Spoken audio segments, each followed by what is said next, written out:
घरगुती स्वयंपाकासाठी वापरण्यात येणाऱ्या इंधनाचा काळाबाजार होत असून केंद्र सरकारच्या कोट्यवधी रुपयांचा महसूल बुडत आहे। घरगुती गॅस सिलेंडर वाहनांमध्ये वापरला जात असून वितरण कंपन्यांच्या या गैरव्यवहाराकडे सरकारचे सपशेल दुर्लक्ष होत आहे।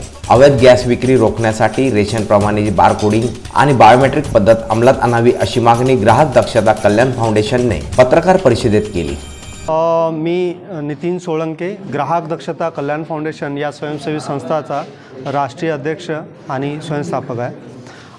बघा, आपण नाशिकमध्ये ही जनजागृती अभियान जे आहे मागच्या काही वर्षापासून आपण करत आहोत आणि याच्यावरती काही प्रमाणामध्ये आपल्याला यशही मिळत आहे।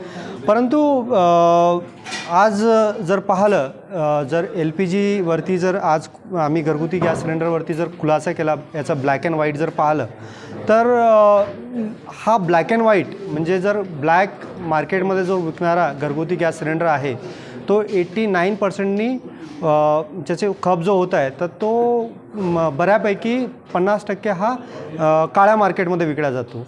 आणि तो जर थांबला म्हणजे इंडस्ट्रीयल व्यावसायिक म्हणजे औद्योगिक व्यावसायिक आणि ऑटो LPG यामधला जर खप जर वाढला तर घरगुती गॅस सिलेंडर जो आहे, जो आज लोकांना खूप महागात मिळत आहे, म्हणजे आर्थिकदृष्ट्या परवडत नाही आहे, तर तो आमचा दावा आहे की तो 300 रुपयाला मिळू शकते।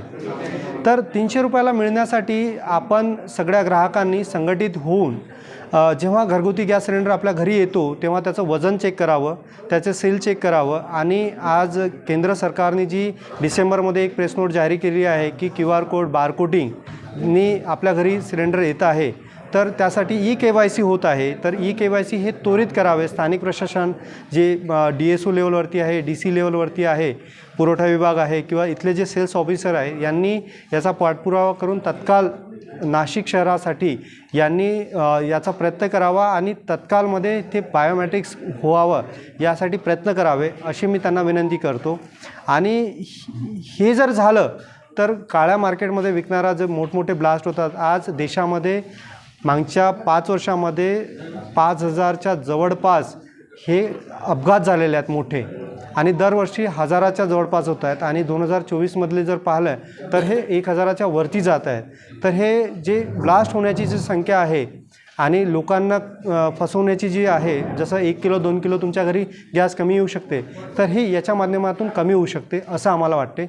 आणि आजची प्रेस कॉन्फरन्स जी झालेली आहे ही याच विषयावरती आहे आणि याचा आज आपण खुलासा केलेला आहे। आपण विस्तारमध्ये आपल्या न्यूज चॅनलच्या माध्यमातून किंवा पेपरच्या माध्यमातून हे जर जनतेपर्यंत पोहोचवलं तर जनताही सतर्क होणार आणि सावधान होणार आणि या ब्लास्टसारख्या ज्या घटना आहेत, मोठे अपघात जे आहेत, हे टाळू शकणार आपण असं मला वाटते।